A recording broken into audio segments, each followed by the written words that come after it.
Buenas noches, estimado docente.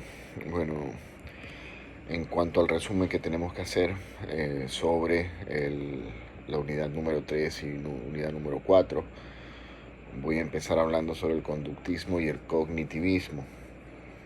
Eh, Cabe mencionar que son dos de las corrientes más importantes dentro de la psicología.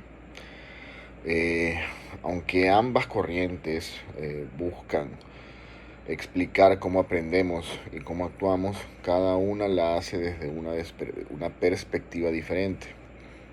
Mientras el conductismo se enfoca principalmente en la conducta observable y en cómo el ambiente influye en nuestras acciones, el cognitivismo dirige su atención a los procesos mentales, como la memoria, el pensamiento, la atención y la forma en que procesamos la información.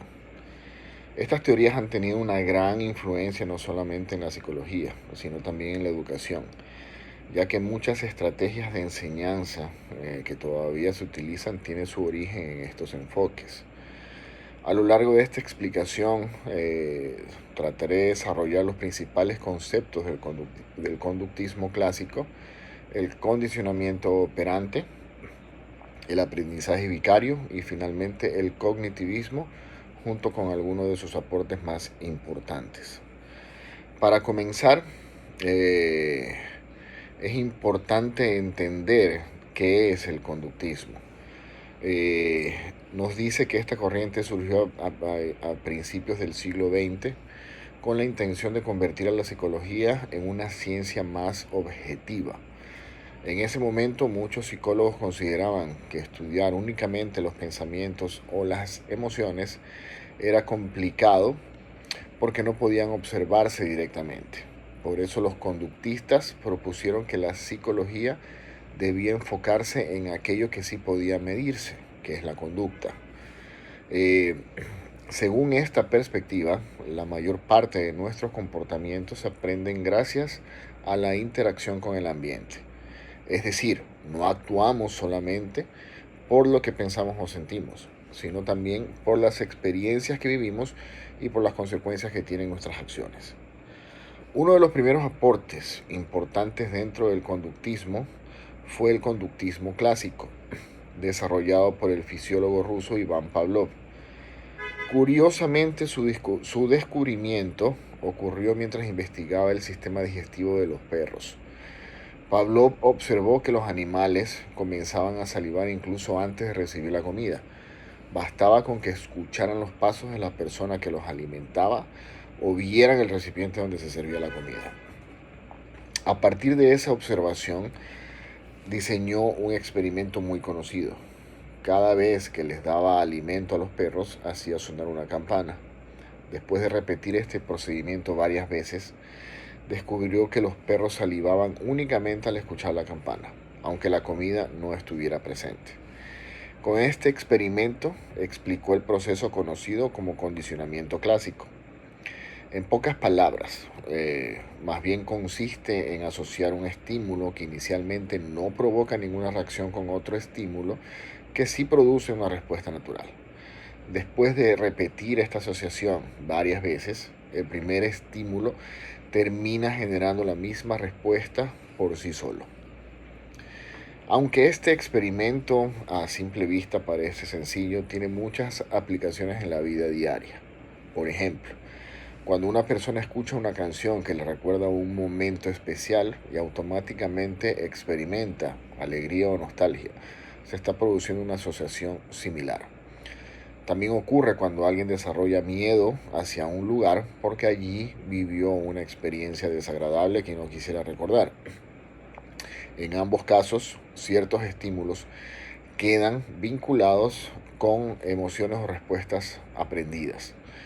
Este descubrimiento permitió comprender que muchas conductas y emociones pueden adquirirse mediante asociaciones entre diferentes estímulos.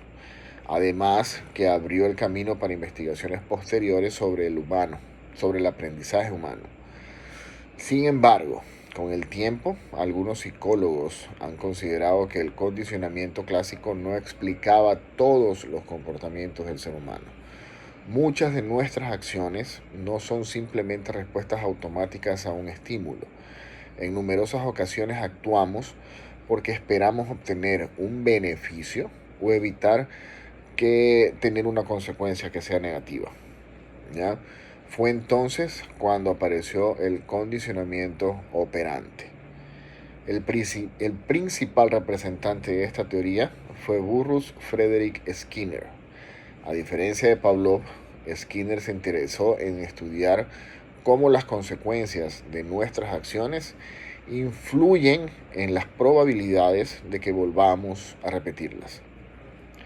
Para comprender mejor esta idea podemos pensar en situaciones cotidianas. Si un estudiante obtiene una buena calificación después de estudiar durante varios días, probablemente repetirá ese hábito en el futuro porque obtuvo un resultado positivo.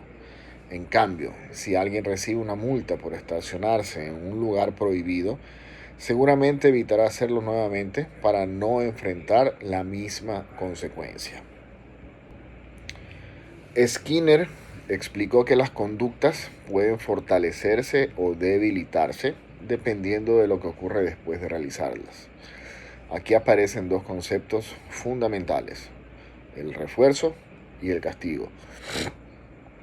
El refuerzo tiene como objetivo aumentar la probabilidad de que una conducta vuelva a repetirse. Esto puede ser tanto positivo como negativo. El refuerzo positivo consiste en ofrecer algo agradable después de una conducta. Un ejemplo sería felicitar a un niño cuando termina su tarea o entregar un incentivo a un trabajador por su buen desempeño durante el tiempo trabajado. El refuerzo negativo, en cambio, suele confundirse con un castigo, pero en realidad significa eliminar algo desagradable para favorecer una conducta. Por ejemplo, si una persona utiliza el cinturón de seguridad y el sonido de alarma del vehículo deja de sonar, esa acción tiene más probabilidades de repetirse porque desapareció un estímulo incómodo. Por otro lado, el castigo busca disminuir una conducta, pero también puede presentarse de diferentes maneras.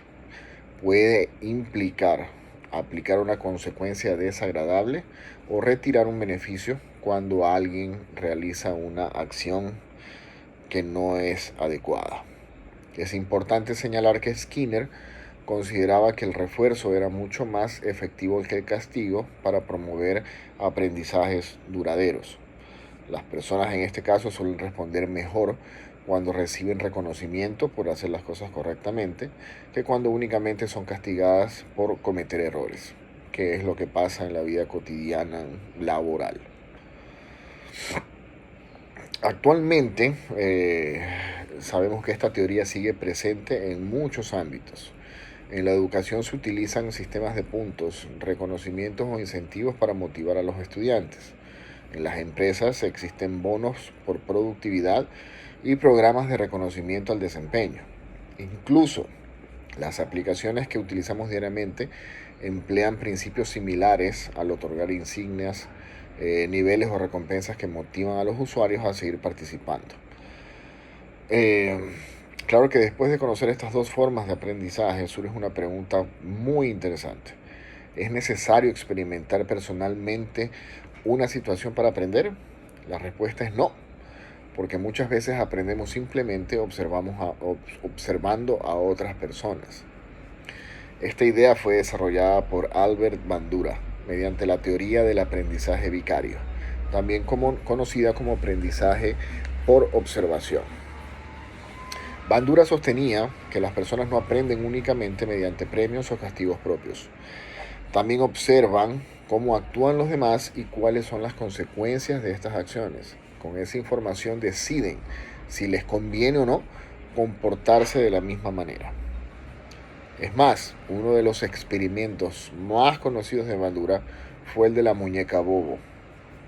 En esta investigación, varios niños observaron a un adulto comportarse de manera agresiva con un muñeco inflable. Posteriormente, los niños tuvieron la oportunidad de jugar con el mismo muñeco. Muchos de los niños imitaron exactamente las conductas agresivas que habían observado de los adultos. ¿Qué demostramos con este, o qué quiso demostrar con este experimento? Que gran parte del aprendizaje ocurre mediante la observación y la imitación. Eh, Podemos decir que en nuestra vida cotidiana esto sucede constantemente. Los niños aprenden muchas normas observando a sus padres. Los estudiantes adoptan comportamientos de sus profesores o compañeros. Incluso los adultos imitamos formas de vestir, expresiones, hábitos o maneras de resolver problemas que vemos en personas que admiramos. Actualmente este tipo de aprendizaje también ocurre a través de las redes sociales, la televisión, las películas y los creadores de contenido. Muchas personas incorporan nuevas costumbres simplemente porque observaron que otras las realizaban y obtenían buenos resultados. Bandura también explicó que para que exista aprendizaje por observación intervienen varios procesos importantes. Debemos prestar atención al modelo, necesitamos recordar lo observado y debemos ser capaces de reproducir esa conducta y tener suficiente motivación para ponerla en práctica en nuestra vida cotidiana. La teoría de Bandura representó un avance importante porque demostró que el aprendizaje es mucho más complejo que una simple relación entre estímulos y respuestas en el ser humano. Eh, También al pasar el tiempo empezaron a surgir nuevas preguntas. Los psicólogos se dieron cuenta de que el conductismo explicaba muy bien ciertos comportamientos, pero dejaba de lado algo fundamental, lo que ocurre dentro de la mente. Y así nació el cognitivismo. El cognitivismo propone que aprender no significa únicamente modificar una conducta visible. Aprender también implica comprender, interpretar, organizar la información y construir nuevos conocimientos. Eh, digamos que el cognitivismo compara la mente humana con un sistema que recibe información, la procesa, la almacena y la utiliza cuando es necesario. Aunque hoy sabemos que el cerebro es mucho más complejo que una computadora, esta comparación ayudó a explicar cómo funcionan procesos como la memoria, la atención, el razonamiento y la resolución de problemas. Desde esta perspectiva, el estudiante deja de ser un receptor pasivo de información y se convierte en un participante activo de su propio aprendizaje. Ya no basta con memorizar datos, lo importante va a ser comprenderlos y relacionarlo con conocimientos previos y encontrarles un significado. Eh, Muchos aportes que se puede mencionar del cognitivismo se encuentran en el estudio de la memoria. Los investigadores explicaron que la información pasa por diferentes etapas antes de almacenarse a largo plazo. Como también analizaron cómo la atención influye en el aprendizaje y por qué recordamos mejor aquello que tiene sentido para nosotros o que se relaciona con experiencias significativas. En el ámbito educativo, podemos decir que el cognitivismo impulsó metodologías donde el estudiante participa activamente mediante el análisis y la reflexión, o la resolución de problemas y también el trabajo colaborativo.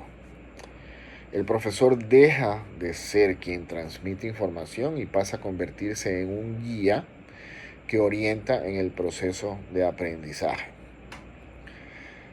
Como conclusión, podemos decir que el conductismo y el cognitivismo representan dos formas diferentes de comprender el aprendizaje, pero ambas han realizado aportes muy valiosos. El conductismo permitió entender cómo el ambiente y las consecuencias influyen en nuestra conducta mediante el condicionamiento clásico, el condicionamiento operante y el aprendizaje por observación. Por su parte, el cognitivismo amplió esa visión al demostrar que aprender también implica pensar, comprender, recordar y dar significado a la información. En la unidad número 4 ya pudimos conocer sobre la corriente humanista, eh, que surgió como una alternativa a las teorías que dominaban la psicología en ese momento. Por un lado estaba el conductismo, del que acabamos de hablar, que se enfocaba principalmente en la conducta observable, y por otro lado estaba el psicoanálisis, que daba una gran importancia en el inconsciente y las experiencias de la infancia. Eh, los humanistas a lo largo de los años consideraban que ambas corrientes aportaban ideas valiosas, pero también pensaban que dejaban de lado un aspecto fundamental: la persona como un ser único, con capacidad para decidir, crecer y construir el sentido de su propia vida. Más bien por esto, el humanismo empezó a centrarse en preguntas como: ¿qué hace feliz a una persona? ¿Cómo puede desarrollar todo su potencial? En lugar de enfocarse en los problemas o en las enfermedades mentales, esta corriente empezó a estudiar también las fortalezas, los valores y las capacidades de las personas. Eh, Podemos entender un poco mejor esta corriente y primero es necesario hablar de uno de sus filosóficos más importantes, el existencialismo, especialmente las ideas del filósofo francés Jean-Paul Sartre. Sartre defendía la idea de que cada ser humano es libre para tomar sus propias decisiones y al mismo tiempo responsable de las consecuencias de esas decisiones. Según él, las personas no nacen con un destino completamente definido, sino que van construyendo quiénes son a través de las elecciones que realizan a lo largo de toda su vida. Una de las frases más conocidas de Sartre dice que la existencia precede a la esencia. Aunque puede sonar un tanto complicada, su significado es bastante sencillo. Quiere decir que primero existimos y después, con nuestras acciones, vamos formando nuestra identidad. Si lo pensamos en un ejemplo cotidiano, dos personas pueden crecer en condiciones muy similares y aún así elegir caminos completamente distintos. Una puede dedicar su vida a ayudar a los demás y otra puede tomar decisiones totalmente diferentes. Para Sartre, estas diferencias no dependen únicamente del entorno, sino también de la libertad que tiene cada individuo para poder decidir. Eh, estas ideas influyeron profundamente en la psicología humanista, ya que reforzaron la importancia de la libertad, la responsabilidad y la búsqueda de sentido en la vida.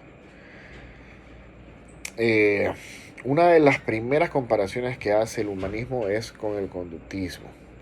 Como vimos anteriormente, el conductismo sostiene que gran parte de nuestro comportamiento se aprende mediante estímulos, respuestas, recompensas y castigos, ¿no es cierto? Desde esa perspectiva, el ambiente tiene un papel muy importante en la formación de la conducta. Los humanistas no negaban que el ambiente influyera en las personas, pero consideraban que esa explicación era un tanto incompleta, porque pensaban que el ser humano no es simplemente alguien que responde automáticamente a los estímulos del entorno, sino que también es una persona capaz de reflexionar, tomar decisiones conscientes y elegir el rumbo de su vida. Eh, un ejemplo claro. Imaginemos a dos estudiantes que reciben una mala calificación. Desde una perspectiva conductista, podríamos analizar qué consecuencias tendrá esa nota y cómo influirá en su comportamiento al futuro. En cambio, desde el enfoque humanista, también sería importante comprender cómo interpreta cada estudiante esa experiencia que siente, que piensa sobre sí mismo y cómo esa situación afecta sus metas personales. Eh, en otras palabras, podríamos decir que el humanismo pone el foco en la experiencia subjetiva de cada persona. Esto no significa que una teoría sea mejor que la otra, sino que simplemente responden preguntas diferentes sobre el comportamiento humano. Y en muchos casos a lo largo de la historia pueden complementarse muy bien. Eh, el humanismo también establece un contraste con el psicoanálisis. Recordemos que el psicoanálisis, que es desarrollado por Sigmund Freud, sostiene que muchas de nuestras conductas están influenciadas por conflictos inconscientes y por experiencias vividas durante la infancia.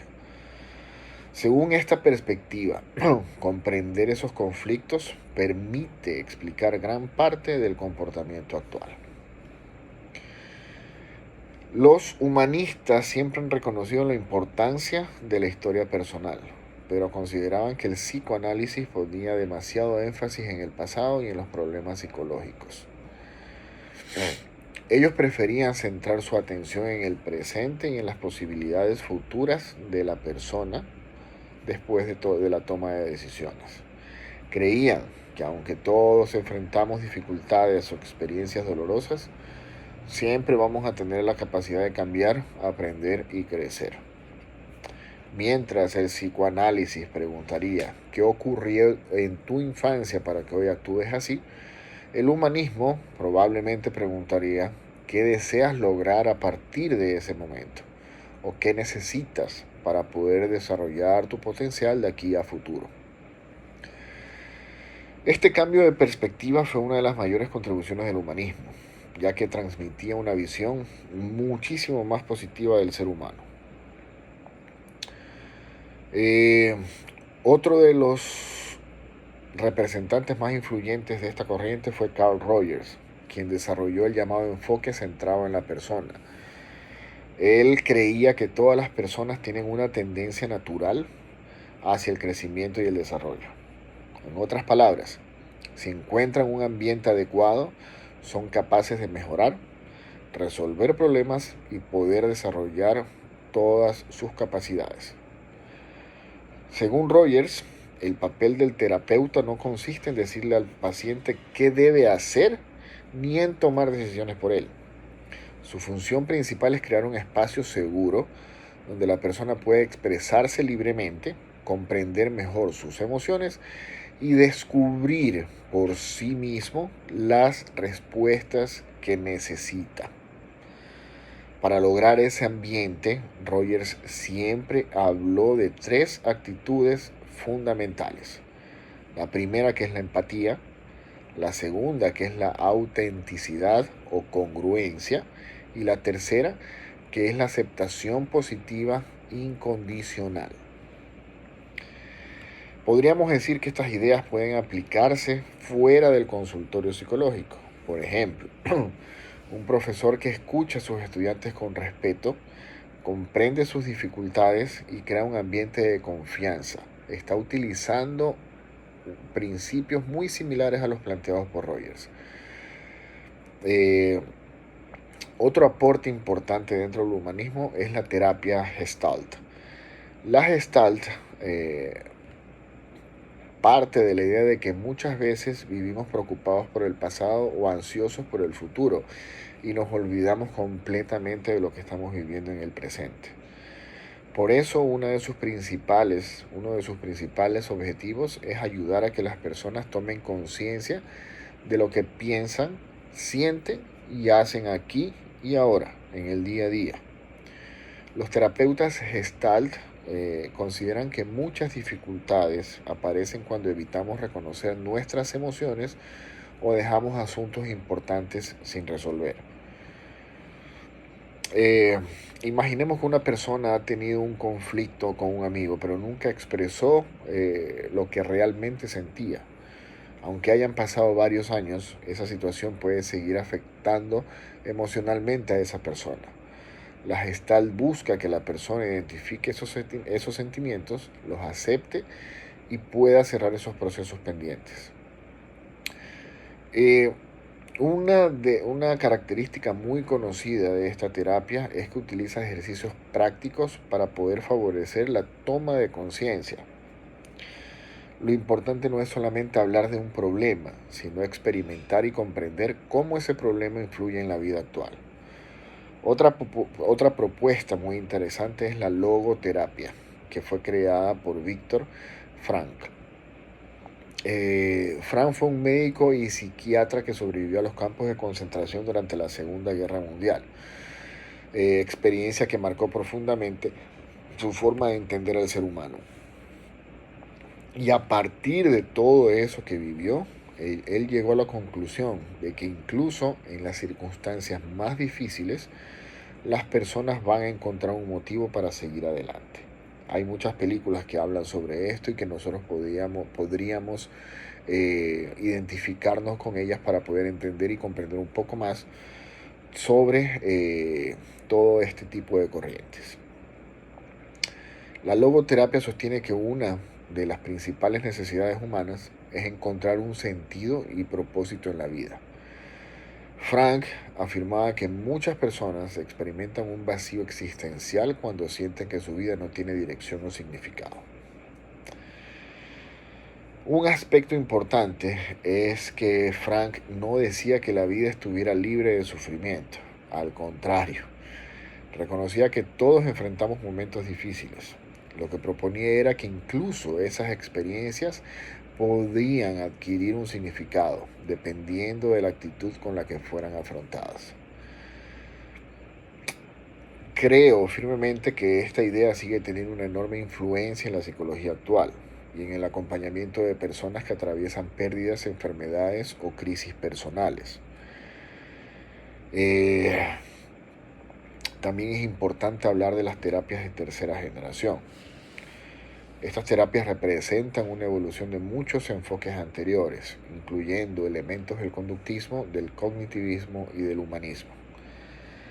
En lugar de intentar eliminar por completo las emociones negativas, buscan que las personas aprendan a relacionarse con ellas de una manera mucho más saludable. Por ejemplo, sentir miedo, tristeza o ansiedad no siempre significa que exista un problema psicológico. Estas emociones forman parte de la vida. Lo importante es aprender a manejarlas para que no controlen nuestra toma de decisiones. Entre las terapias de tercera generación encontramos enfoques que trabajan la aceptación, la atención plena, la regulación emocional y el compromiso con los valores personales. Como principal característica es que se ayuda a las personas a identificar aquello que realmente consideran importante en su vida y a actuar de acuerdo con esos valores, incluso cuando el ser humano está atravesando por momentos difíciles.